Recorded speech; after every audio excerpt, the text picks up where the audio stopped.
اور جو آدمی مر جائے اس میں تو اہلیت ہی نہیں ہوتی کسی کو آزاد کرنے کی، جب اس میں اہلیت ہی نہیں ہے تو اس کی طرف سے آزادی کا سبب کیسے آیا؟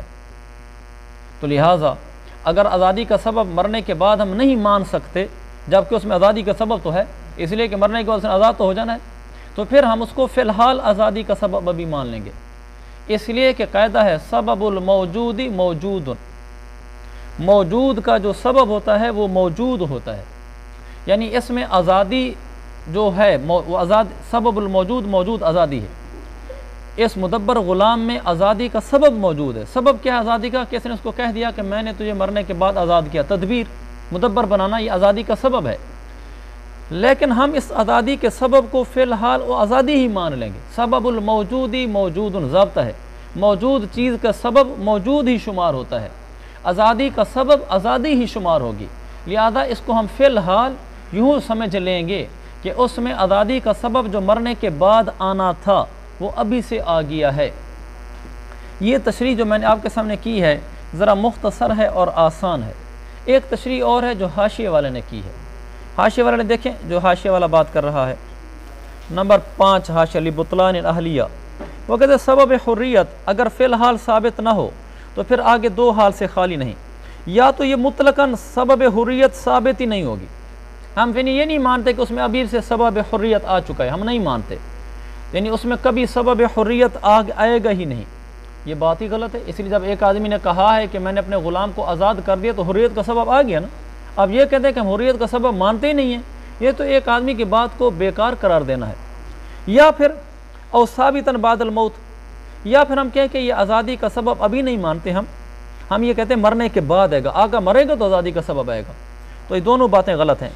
پہلی بات فالاول باطل، پہلی کون سی تھی کہ باوجود یہ کہ اس نے آزادی کے سبب کے لیے کہہ دیا میں نے مدبر بنایا، پھر بھی ہم اس آزادی کے سبب کو ثابت نہیں مانتے ہی نہیں، ایسی یہ صورت باطل ہے، لأنہ یستلزم اہمال لفظ المتکلم العاقل البالغ،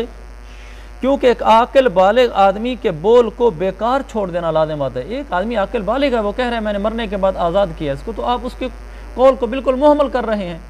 والاعمال اولا، احمال کی بجائے اعمال بہتر ہوتا ہے، احمال بیکار چھوڑ دینا، اعمال اس پر عمل کر لینا، اس پر عمل کرنا بہتر ہے۔ عمل کرنے کی صورت یہی بن سکتی ہے کہ جو ہم دوسری صورت آگے بیان کر رہے ہیں، فکذالک الثانی، کذالک ثانی کا مطلب ہے کہ دوسری صورت بھی باطل ہے، کہ ہم یہ کہیں کہ اس کے مرنے کے بعد اب سبب حریت آئے گا، کیونکہ لأن ما بعد الموت حالت بطلان الاہلیت، کیونکہ موت کے بعد، لأن ما بعد الموت حالت بطلان الاہلیہ، کیونکہ موت کے بعد جو حالت ہے وہ تو اہلیت کے باطل ہونے کی حالت ہے، تو میں نے سمجھا دی پہلے اہلیت کے باطل ہونے کی حالت کیسے ہے، کہ موت کے بعد آقا میں یہ اہلیت ہی نہیں ہے کہ وہ کسی کو آزاد کر سکے۔ فَمَتَا قُلْنَا، لہذا جب ہم نے کہا اِنَّهُ يَنْعَقِدُ سَبَبًا بَعْدَ الْمَوْتِ، جب ہم یہ کہیں گے کہ مرنے کے بعد یہ سبب منعقد ہوگا، یعنی اس کا یہ آزاد ہونا سبب بنے گا اس کے مرنے کے بعد، احتجنا الی بقاء الاہلیتی، ہمیں اس کی ضرورت بھی پیش ہے کہ ہم یوں کہیں کہ مرنے کے بعد اس میں اہلیت بھی باقی ہوگی کسی کو آزاد کرنے کی، والموت ینافیہا، حالانکہ موت اس اہلیت کے منافی ہے، کہ مرنے کے بعد کسی انسان میں کسی چیز کی اہلیت نہیں ہوتی۔ فدعت الضرورت الی القول بانعقاد تدبیر سببا فی الحال، لہذا ضرورت اس بات کی داعی ہوئی کہ ہم اس قول کو اختیار کریں کہ یہ جو تدبیر ہے وہ فی الحال ہی سبب ہو گیا ہے، مدبر بنانے سے فی الحال اس میں حریت کا سبب آ گیا ہے، البتہ تأخر الحکم الی ما بعد الموت، حکم موت کے بعد تک مؤخر چلا گیا ہے، سبب حریت ابھی آ گیا اور حکم موت کے بعد چلا گیا، جب سبب حریت ابھی آ گیا ہے تو اس میں گویا کہ حریت آ گئی، جب اس میں گویا کہ حریت آ گئی تو حر کو تو آپ نہیں بیچ سکتے، لہذا مدبر کو نہیں بیچا جائے گا۔ کون کون سمجھا بھائی؟ چلو، والمکاتب، تیسرا تھا غلام مکاتب، مکاتب کو بھی ہم نے کہا اس کی بے فاسد ہے، والمکاتب استحق یدن علی نفسہ لازمتا فی حق المولا، یدن علی نفسہ یہ پورا موصوف ہے، علی نفسی یدن کے متعلق جو ہو جائے گا، یا یدن ثابتاً علی نفسہ، یدن ثابتاً علی نفسہ، یدن موصوف ہے اور لازمتاً فی حق المولا یہ اس کی صفت ہے، یدن موصوف لازمتاً فی حق المولا صفت۔ اب ترجمہ یہ ہوگا مکاتب مستحق ہو گیا ہے اپنے اوپر ایک ایسے تصرف کا جو مولا کے حق میں اب پکا ٹھکا ہو کر لازم ہو چکا ہے، بس مولا اب اس کو نہیں بدل سکتا۔ جب مولا نے مکاتب کو کہا، ایک تو تمہیں چونکہ غلاموں کے باب نہیں پڑھے نا، تمہیں غلاموں والا مسئلہ جہاں بھی ہے نا تو تمہیں تھوڑا سا وہ محسوس ہوتا ہے اجنبیت سی، کہ ایسے جیسے کوئی نئی بات بیان ہو رہی ہو، کیونکہ ان ابواب سے، ان اصطلاحات سے، ان کے بنیادی مسائل سے واقفیت نہیں ہوتی۔ مکاتب وہ ہوتا ہے جس کو آقا یہ کہہ دیتا ہے کہ اتنے مال تو کما کر لا، تو آزاد ہے، اس کے بعد وہ مکاتب تصرفاً آزاد ہو جاتا ہے۔ راقبتاً وہ آقا کی ملک میں رہتا ہے، تصرفاً آزاد ہوتا ہے، یعنی اس کو اپنے اوپر تصرف کا حق حاصل ہو جاتا ہے، وہ اپنے اوپر خود تصرف کرتا ہے کہ جا یہ کام کر، پیسہ کما، جا یہ کام کر۔ آقا اس پر تصرف نہیں چلا سکتا کہ جا یہ کام کر، تو اس کو اپنے اوپر تصرف حاصل ہو گیا، اور ایسا تصرف حاصل ہو گیا ہے جو مولا کے حق میں لازم ہے۔ مولا کے حق میں لازم ہونے کا مطلب یہ ہے کہ اب مولا اس تصرف کو بدل نہیں سکتا۔ اب مولا یہ نہیں کہہ سکتا چل تو تصرف نہ کر، بدلے کتابت نہ کما، پیسہ نہ کما تو دوبارہ میرا ویسے غلام ہو گیا جیسے پہلے تھا، مکاتب ختم ہو گیا۔ یہ مولا نہیں کر سکتا۔ جب مولا ایک دفعہ کسی کو مکاتب بنا دے، پھر اس کو دوبارہ مکاتب نہیں بنا سکتا، یا دوبارہ عبد نہیں بنا سکتا۔ تو اسے پتہ چلا کہ مکاتب کسی لحاظ سے تو آزاد ہو گیا نا، تصرف کے لحاظ سے آزاد ہو گیا، اس کو اپنے اوپر ایک استحقاق حاصل ہو گیا ہے، اور یہ استحقاق لازم ہے مولا کے حق میں، مولا نہیں بدل سکتا اس کو۔ تو اب تک ہم نے 3 چیزیں پڑھی ہیں۔ ہم نے ولد میں پڑھا کہ اس میں بھی استحقاق عتق ثابت ہو گیا بچے کی وجہ سے۔ نمبر 2 ہم نے پڑھا کہ مدبر میں سبب حریت ابھی سے موجود ہو چکی ہے،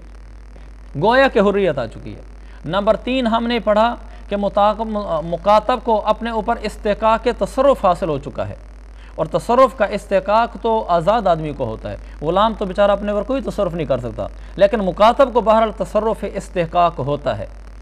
تو ان تینوں میں وہ پہلو ہیں جو آزاد آدمیوں میں پہلو ہوتے ہیں، اور یہ تینوں ان پہلوؤں کے حقدار ہیں، تینوں کو یہ استحقاق حاصل ہو چکے ہیں۔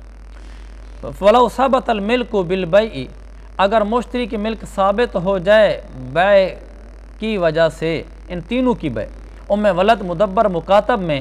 اگر ہم مشتری کی ملک ثابت کر دیں، لَبَطَلَ ذَلِكَ كُلُّهُ، پھر یہ تینوں چیزیں جو ہم نے پڑھی ہیں، کون سی؟ ولد کے لیے استحقاق عتق، مدبر کے لیے سبب حریت کا فی الحال انعقاد، اور مکاتب کے لیے اس کو اپنے ذات پر تصرف میں آزاد ہونے کا استحقاق، یہ تو پھر سب باطل ہو جائے گا۔ حالانکہ ان کو ہم باطل نہیں کر سکتے، اس لیے کہ